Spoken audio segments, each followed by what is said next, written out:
مسئلے میں یہاں حل کر دوں۔ جو لوگ کہتے ہیں حضور کو علم غیب نہیں تھا اور جو کہتے ہیں تھا، بدقسمتی سے دونوں نے ڈیفینیشن علیحدہ کر لی۔ جو ڈیفینیشن نفی کرنے والوں نے کی ہے اس کی وجہ سے، اس کے اعتبار سے واقعتاً نہیں تھا۔ انہوں نے ڈیفینیشن یہ کی ہے، تعریف یہ کی ہے، وہ علم جو خود حاصل ہو جائے، اللہ کا عطا کردہ علم جو ہے وہ کہتے ہیں وہ غیب نہیں ہے۔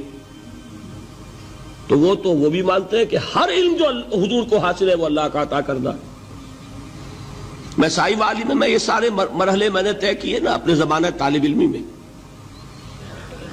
مولانا منظور احمد شاہ صاحب ہیں سائی وال میں ایک، میں ان کے پاس حاضر ہوا۔ میں نے کہا جی یہ مسئلہ کیا ہے علم غیب کا، مجھے ذرا سمجھائیں۔ انہوں نے ایک کتاب اپنی نکالی کہ دیکھیے صاحب، ہم حضور کے علم کے بارے میں یہ باتیں مانتے ہیں۔ حضور کا علم حادث ہے، قدیم نہیں ہے۔ حضور کا علم محدود ہے، لا محدود نہیں ہے۔ حضور کا علم عطا کردہ ہے، ذاتی نہیں ہے۔ میں نے کہا یہ تین باتیں اگر آپ مان لیں تو میرا تو جھگڑا کوئی نہیں آپ سے۔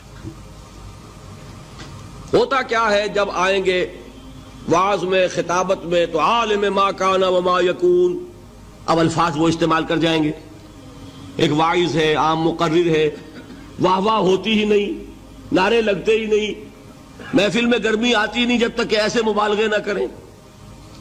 لیکن وہ چیز لکھی ہوئی ان کے ہاں ہے کہ حضور کا علم حادث ہے، قدیم نہیں ہے۔ حضور کا علم محدود ہے، لا محدود نہیں ہے۔ حضور کا علم عطائی ہے، ذاتی نہیں ہے۔ ان تینوں چیزوں کے بعد کوئی بڑے سے بڑا وہابی اور بڑے سے بڑا اہل حدیث بھی انکار نہیں کرتا۔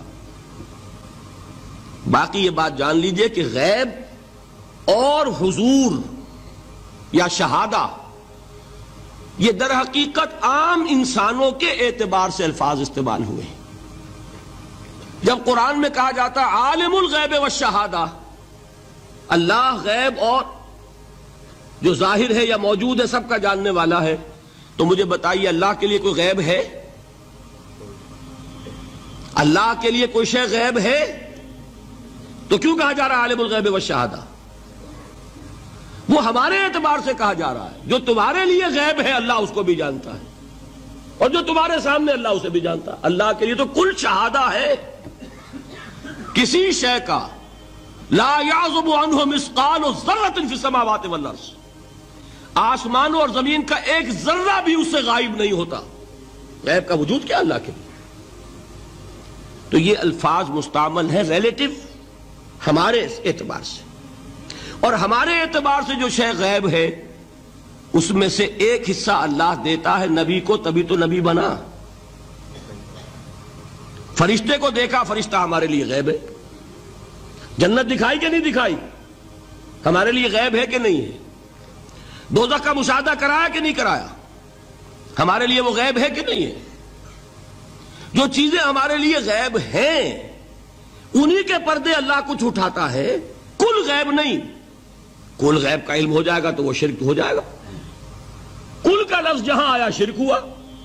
جب آپ کہہ رہے ہیں محدود ہے، لا محدود نہیں ہے، تو کل کا لفظ استعمال نہیں کر سکتے۔ لیکن غیب میں سے کچھ علم دیا گیا تبھی تو نبی بنا، ورنہ میرے اور نبی میں فرق کیا ہوا پھر؟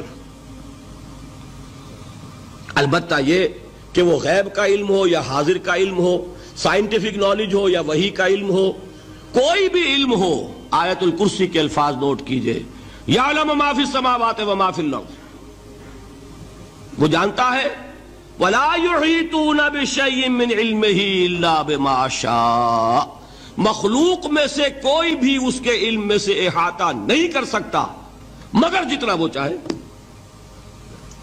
اب یہ بات علیحدہ ہے کہ ہم کون ہے طے کرنے والے کہ ناپیں بیٹھ کر کہ اللہ نے ابراہیم کو کتنا علم دیا، ہم ناپ سکتے ہیں؟